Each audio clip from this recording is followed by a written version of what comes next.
First and foremost, when we look at the position of the Messiah from the Old Testament position, and the Christians definitely accept Jesus as being the Messiah from the Old Testament. The Old Testament Messiah was not to be killed. This is established. You find this in Psalms. You find this in Psalms 91. You find this in Psalms 22.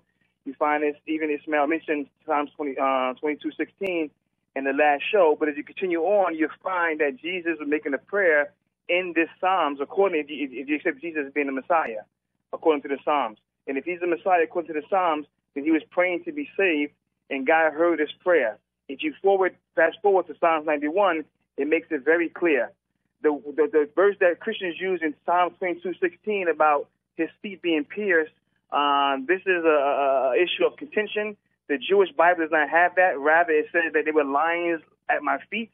So this is not a clear-cut verse saying about Jesus being on the cross.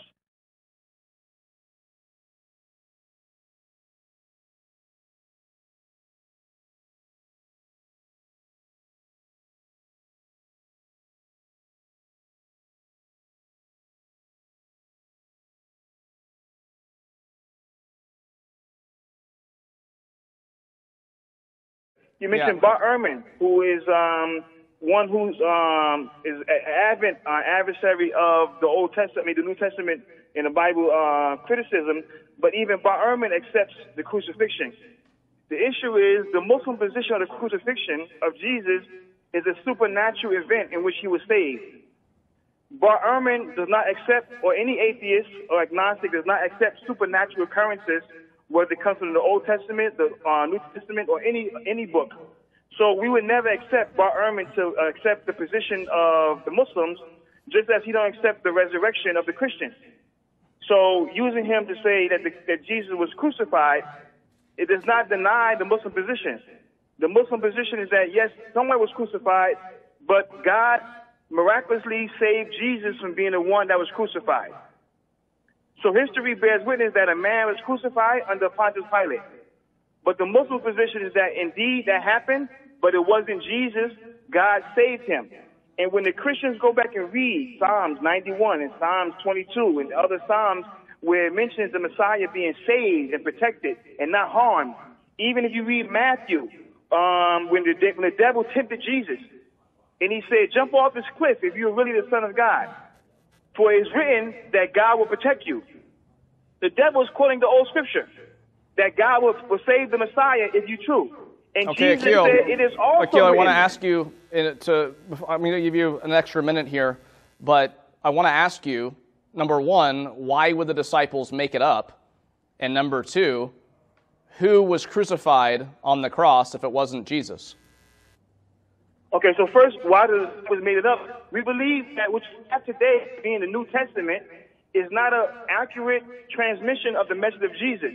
When you study the message of Jesus, as we have remnants of, and the message of Paul, there's a big contradiction between the two.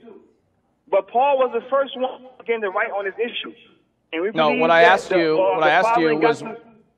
you was before. Don't even bring Paul into it. I'm saying before Paul. Why would his disciples make it up? Well, two things. We can't say not about Paul because Paul writing is an early writing. So what came after that is only is borrowing and taking from Paul's theology on that subject. Paul is very crucial because all of his writings are first. And not only first, but the majority of the New Testament writings belong to Paul. So you believe that the gospel writers copied Paul? I believe they took from his theology and inserted that to a figure they made to reflect Paul's theology. Yes, but we believe with absolute firmness that it wasn't Jesus based on his own prayer. So who was probably crucified? Let me put it that way. Who was probably crucified? Well, I mean, some say it was Simon Cyrene who carried the cross. If you read that the gospel in which it mentions he carried the cross, it mentions he carried the cross all the way up to the event of the crucifixion. So, I mean, it's a discussion that we can have. There was a debate between James White and my dear brother and colleague, Zakir Hussain, on this issue, and he's done an amazing job of highlighting this fact here that is overlooked for many times.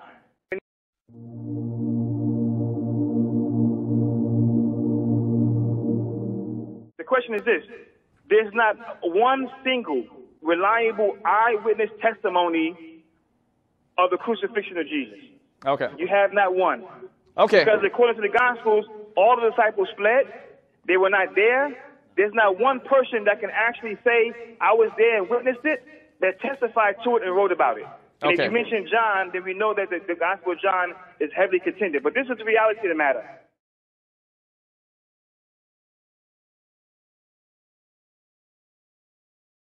And friends, if you want to engage with Aqil, you can find him on Facebook, Radush Shubuhaat. I think I said that right. Okay. Going to, who's next? I've lost my order here of who's next. Ismail. I'll go to Ismail. How can we, before we go to more questions, anyone like to directly respond to what Aqil said? Because I know we have only a certain amount of time in the show, but let's do that. Let's respond to Aqil first. Let's go to Eric, and then Jonathan, and then we'll come here to the studio.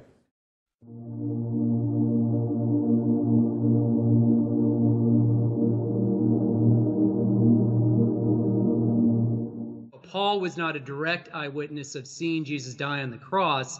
He received his information from the other apostles, as we read about in 1 Corinthians 15. That's an example of an indirect eyewitness. But so when he's saying eyewitness, he has to clarify, does it mean direct or indirect? Because both direct and indirect eyewitnesses are fine. There's nothing wrong with using either one of those. And there are eyewitnesses in John.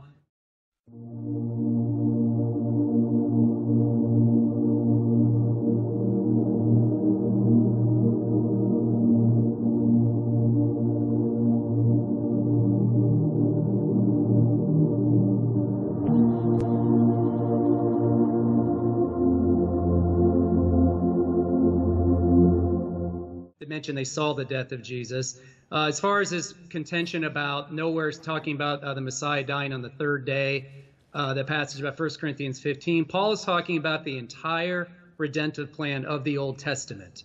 That's what he's talking about. He's talking about the Messiah. Now, there are passages about things happening on the third day, like in Hosea 6:2, and other places in Genesis 22:4, where God does something very specific on the third day. He does many special things in Israel's history on the third day every time. See it also in 2 Kings 25 and elsewhere. Jonah, chapter 2, verses 1 to 9. So, this whole third day motif is not necessarily looking for a one-to-one correspondence prophecy of the Old Testament. So it's referring to the entire redemptive plan of the Old Testament. So I'll be quiet now, let others weigh in.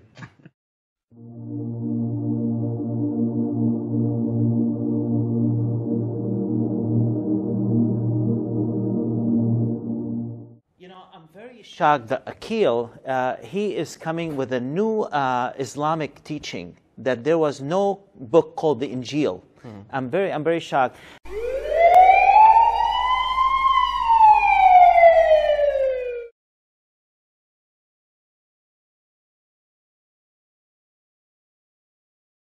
How about Isaiah 53:9? Ask any Jew, any Jewish person, it doesn't have to be a scholar, who is Isaiah 53 speaking about? Oh, the suffering Messiah.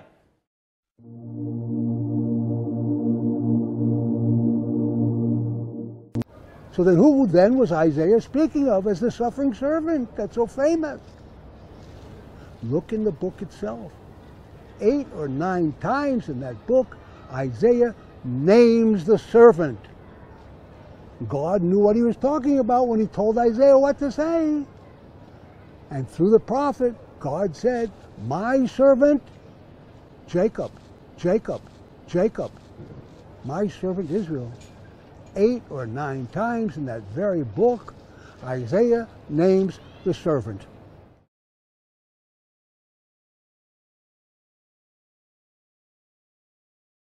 وقولهم إنا قتلنا المسيح عيسى ابن مريم رسول الله وما قتلوه وما صلبوه ولكن شبه لهم وإن الذين اختلفوا فيه لفي شك